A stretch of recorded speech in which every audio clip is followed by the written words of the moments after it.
एक छोटे से गांव के लड़के आर्यन से।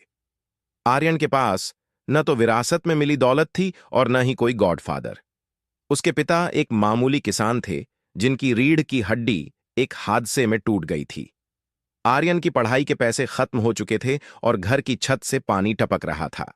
गांव के साहूकार ने जब आर्यन के घर पर नीलामी का नोटिस चिपकाया तो आर्यन की मां फूट फूट कर रोने लगी।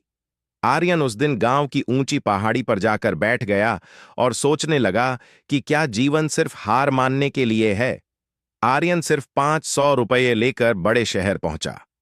वहां उसने देखा कि सपनों का शहर अपनों का नहीं होता। उसने रेलवे स्टेशन पर रातें बिताईं, होटलों में झूठे बर्तन धोए और यहां तक कि कचरा बीनने वालों के साथ भी वक्त बिताया। उसे हर जगह एक ही बात सुनने को मिली, तुम्हारी कोई औकात नहीं है। उसने एक छोटी सी आईटी फर्म में चपरासी की नौकरी शुरू की। वहां वह लोगों को बड़े बड़े कंप्यूटरों पर काम करते देखता।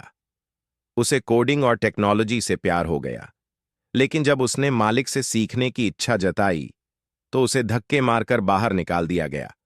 मालिक ने कहा, चपरासी की औकात चाय पिलाने की होती है, कोड लिखने की नहीं।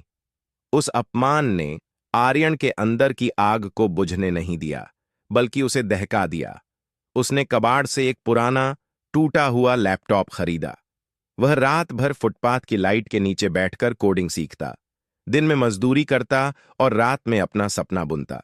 उसकी भूख सिर्फ रोटी की नहीं थी, उसकी भूख पहचान की थी।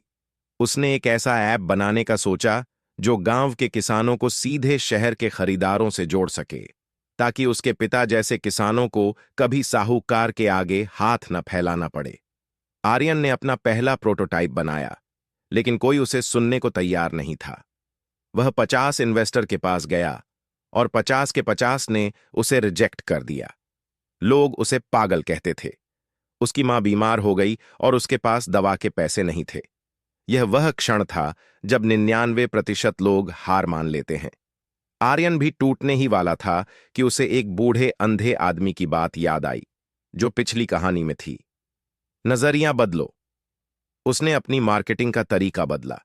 उसने तकनीक नहीं बेची, उसने दर्द का समाधान बेचा। आर्यन ने अपना पहला प्रोटोटाइप बनाया, लेकिन कोई उसे सुनने को तैयार नहीं था। वह 50 इन्वेस्टर के पास गया और 50 के 50 ने उसे रिजेक्ट कर दिया। लोग उसे पागल कहते थे। उसकी मां बीमार हो गई और उसके पास दवा के पैसे नहीं थे।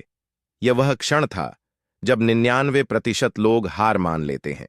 आर्यन भी टूटने ही वाला था कि उसे एक बूढ़े अंधे आदमी की बात याद आई, जो पिछली कहानी में थी।